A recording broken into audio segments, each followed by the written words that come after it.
Okay. Okay. My name is Arzu Yildiz. I am an investigative journalist writer, and also I work as an editor in Turkey. And also, my work exists the intersection of journalism and literature and advocacy. I wrote books, essay, and follow up the murder case, corruption, gun trade, and the mafia stories, something like that. And then these kind of news also that I create and make me forced to leave my country. I came to Canada 2016. Since then, I get still a problem with the Turkish judicial system and politics. And I left them, but they didn't left me. Being a Kurd reporter, different than the other journalism stuff. And our system in Turkey not work, not like in Canada. And then we have each courtroom has the press room. Even the police station, also they had the press room, and journalists go there and then they cover the news. Not the police officer themselves publish their own news. And then it brings us the objectivity. Turkey maybe looks like a non-democratic country, but at the same time, they give the space for the journalists, but the dead space and makes you, get in trouble and then easy to arrest you because you are already in the police station or the court. And when I first started as a court reporter, I started to understand what kind of country I live in and with whom, what kind of people, and what kind of real problem we have it. Before I didn't know that, and then it is the court is also the true face of the country. If you want to understand the real problem, what kind of crime committed, every crime has a story in the background, and um, watching the someone, they arrested, something like that, it was very painful. Some people, easy say, oh, arrest them, something like that. But it is not easy to, as you say, it's hard to watching because, for example, nobody or any family dreaming that their kids became a criminal or murder. Watching to that side also painful. Also, the victim side is painful. I work over there as a journalist, but at the same time, I am witness over there. What's really happening, and this kind of sense automatically, being not just a journalism and being a voice, these kind of voiceless people and their story, who come to face unlawful process, and there is a common rules, right? Everybody innocence until they find guilty, right? And then, but these rules sometimes broken, and the journalists trying to tell them like Emil Zola and Dreyfus cases, right? It is exactly the same thing happen. And if you want, I can tell you the why I am here. And I cover the news, Turkish intelligence agencies and the illegal guns from Ankara to Syria border, and the three of the prosecutor started the investigation against them.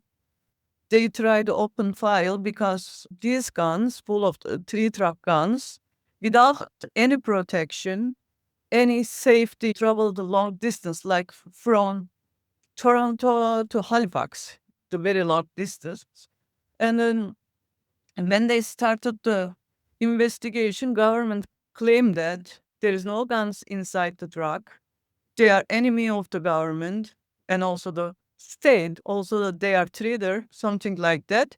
But I know the reality. I didn't know these people, but I know they try to do their work. But and the government has a big power. Just only prosecutor has a law. But if you didn't let to use that law, you are powerless at the same time.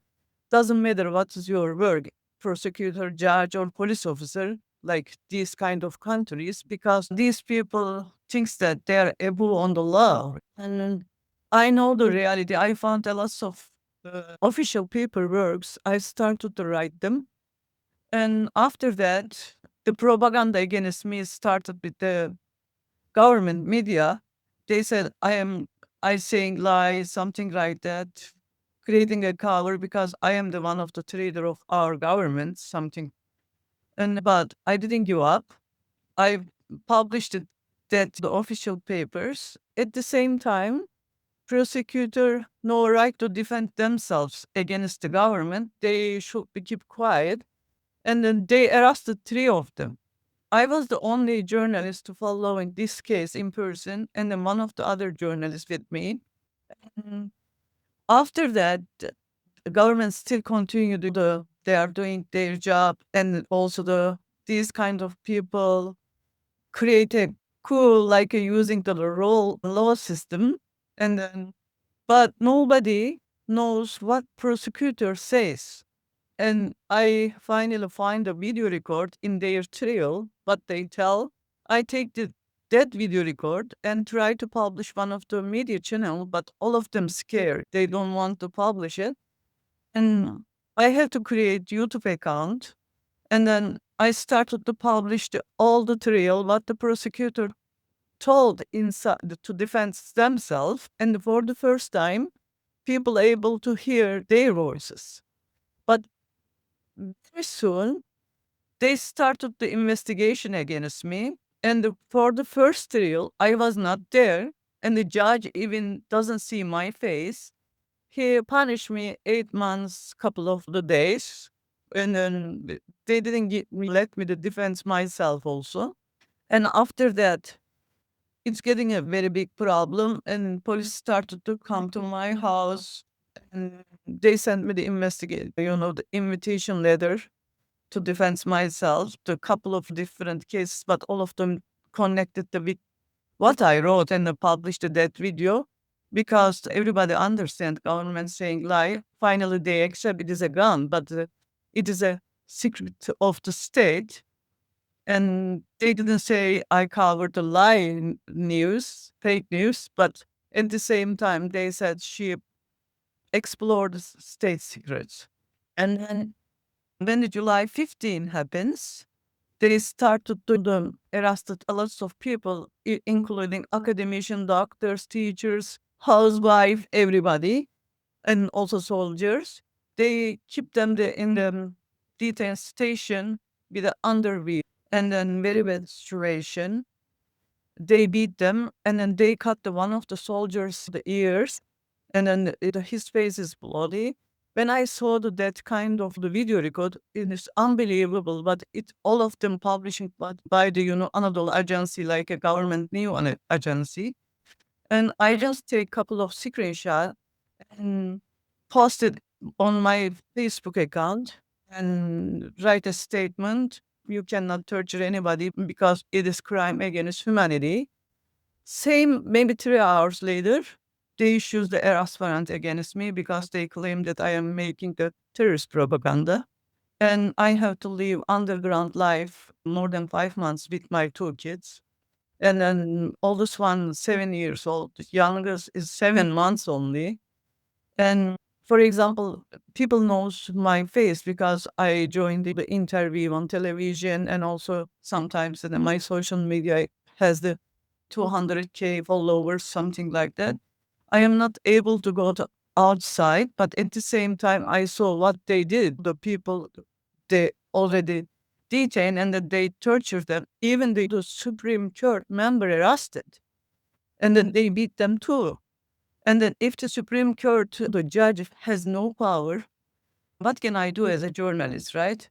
And I make a decision to escape from my country, but I cannot want to take my children with me because it is a dangerous process. I'm gonna use the human smugglers, right? I have no way to leave my country with a legal way. When I pass the border, I stay more than 18 days in the refugee camp in Greece. During to that time, I realize I am a journalist. It's maybe normal for me, and every journalist has that kind of problem. But some people with their kids, they have a baby. Their government, even people doesn't know their name, but they have to leave their countries because of poverty and the religional things or war, some kind of reason. And When I was crying for my 7 months old baby, because it was very painful process, and you can empathize with me. One of the Syrian women come to me and then she told me, "Hey, you are still lucky you able to see your kids." During the war, my husband, she told me, take my kids. He said they are gonna take a tour outside, but I know they never come back. And then they left Syria. I didn't know where he lives right now. And it was almost 9 years. She couldn't able to see his son. And then I realized everybody has the stories, right? And also another thing, the refugee camp. Yes, it maybe when you say the refugee camp, it sounds kind of painful. People try to live in their country, but at the same time, it shows something. There is no flag, no nationality, no religion, and then just a human being over there. And then, okay, it's maybe the painful area, but at the same time, it shows you the something. Common pain, being a human, and the sharing everything together. You didn't understand each other languages. You understand everything. I didn't know how it's happened, but you communicate each other. There is no question. And it's opened my eyes. And I also understand border is a big present too. I didn't know any word in English when I arrived, right? It is very hard at the same time. mm, You left memory also behind, right? Mm, I didn't remember the 35 years that I spent in my country. I just remember only one day uh, in Turkey. The day I left there. Maybe if I remembered before, it was more painful for me because I had the happiest time over there, right? The memory with family, friends, and the childhood. But I just remember the last day, 100 times I checked my bag, maybe some miracle happens until I passed the border. But when I passed the border, just the fence gives you freedom. And then one side is Greece, other side is Turkey. Just a fence in between them, but other side make you a prisoner. This side give you a freedom. And then it was very painful. I think that, myself, who growing up Turkey, stay the other side of the border in Turkey side because you cannot be the same person again, anymore. And then, I saw my ceremony, the dying and the going to the grave, something like that. You know what I realized when I came here? I meet a lot of journalists all around the world, and then I had very big network, and we didn't tell our stories each other because we already know it, better understand more than anybody. And, but the language barrier is the big barrier in Canada or any countries. They didn't understand you, and then what really happened in, for example, the Venezuela, Mexico, Syria, and Iran, something like that. And also their story is so strong, needs to be told. But unfortunately, any journalist remembered by the publicly or the nobody cares what journalists did. And then they pay very big price, but at the end of the day, they find themselves alone and nobody remembers what really happened to them. And we started to discuss and in Canada Riders and Exile Now, group. Turkey has Hey, intensified we its need to crackdown on make a anti-government project protests because with more every detentions, story including has the a value to lawyer tell. of Istanbul And Mayor they said, Ekrem okay, we couldn't İmamoğlu. write It was in the English, mayor's something arrest like last that. week I that told them we sparked can the find wave the of volunteer unrest. students, some of the universities, and then, oh, we find very easily students help us. And Keith Rosley, during to that time, our co-chair, Erin Burhane, they help us to put the stories together. I bring the project, they make comes the dream through. Mm, it is including my story and the story from Venezuela, but the book, I can say the Canadian very interested. The book not just the telling the journalism story, it's also the gives you information about any countries, their situation, historical background, how it works, and also how this kind of experience create a human right defender from us. I led one of the research project. It's about the journalist who came here as an exile. What happened to them? According to our research, Canada received last 10 years more than close to the 1,000 journalists, but we all only know 200 of them. But they also not really active in Canada. They couldn't find a space for the writing, some visibility. We didn't know what happened to others. And also when I made the interview with them, for example, the one of the Afghan journalists told me, we didn't came here to being a billionaire. We came here be safe. And also, for example, I had a lot of experience to investigative journalism, corruption, mafia, human trafficking, everything. We, they abandoned my kids' passport couple of years, and then they didn't allow them leave the country. For example, I divorced my husband, and also she able to take their custody. But before then, when I was living in Turkey, when I published the video record from the prosecutor defense at the time, they took my custody from my own kids. It became a news all around the world. Turkish journalists lost their motherhood rights because of her news, something like that. It's happened 2015. And then it start over there. Some, that they didn't fight with you. They also touch everybody around you. They try to use all of them like a card against you, right? The government, any of them, have no sense. And then they are not human beings. Okay, human created, but they are dangerous. And also, when I came here, they put my name in the killing list. Couple of years later, I was the only woman journalist in the death list. And also, they still publish some of the fake news about me. And then they treat some of the journalists in Europe, their name on the death list. In Germany, Sweden, some of the European countries, and also, for example, one of the journalists attack on Sweden, the police didn't find who did it. And then in Germany, exactly the same thing happened. And they broke my house 2020. I went to the police. So they take a report, something like, but they didn't find who broke my house here. And also, I received couple of message from the Iran while I defending the Masa Emini and the Persian people who were opposite the Islamic regime. And then they sent me the message, we are going to kill you, something like that, on Instagram or social media.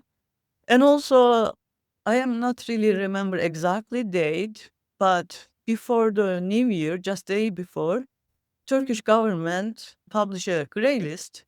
They call it the terrorist list. They put the lots of journalists' name on that list, and I am the one of them. And then they also promised the award if somebody provide the information about these people. I sent the email to Turkish Security Ministry. Hey, if you need the information about me, I can provide you, and then you can give me money. The maybe information is not fake. You can learn from me to myself, right?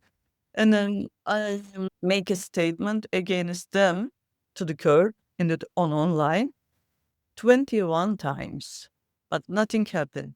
And I am isolated from the Turkish community also here. I live in the Peterborough, and then I didn't go to Turkish market anywhere. Yeah, because I have no power to defend, tell myself anymore. I receive a lot of passengers. They are in a dangerous situation. They have a trip with one of the terrorists. If I am not, it's to create a dangerous situation for me because to some people has a taboos, right? They didn't know how is Turkey and how the people is over there. And the Islamophobia, for example, it's happened in the London. And I said, okay, I'm not religious, but when they check in the Google in Turkey, they can see Muslim population Islam and also the conservative countries, some of the Middle Eastern country, Asia and Europe, something like that. They can maybe put the question mark on me. Even I have a kids here, right? And then I told them, okay, you can start the investigation about me. I can provide you all the information, all the technological device. I can give you with the passport, because I never changed my passport when I live in Turkey since here. And then I just asked them, make my name clear. If I am a terrorist, you can deport me. If I am not, you can ask them, because I am right now the Canadian citizen, right? They have to defend my rights. But I couldn't find any space for that. They don't care. Can you live with the terrorist label on you, and then you never commit any crime? Can you imagine? Because you are not just a you. You have a family, kids, work, everything. And they don't like the journalists because they hate the truth. But truth is a story the journalist wrote. And the journalist, not their enemy. Maybe they want to show them somewhere they never want to look at. And then they give their life and without any benefits, something like that. This is some kind of passion. If you lost the journalist, you can lose the reality, and then you believe the fake things. Right now, even you can see that social media, everybody treating like a journalist, but the journalist has a rules, right? Ethics, something like that. And also, they are okay. They defend everybody's right, like a human defending, but there is no organization defend their rights, like a legal organization. Okay, we have the PEN Canada, PEN International, some kind of journalism organization, but we just share each other voices. It doesn't work. People just listen to the story, forget 5 minutes later. We need the justice in our life and the protection, legal protection, anywhere. If we prove we are the honest person, we cover the true news. Not the, I am not talking to you that everybody can say I am a journalist, but we need to prove them. We didn't know who they really are, right? But they did. Maybe they broke some of the human rights rules. But if they prove the background, they need to legally support. Thank you again.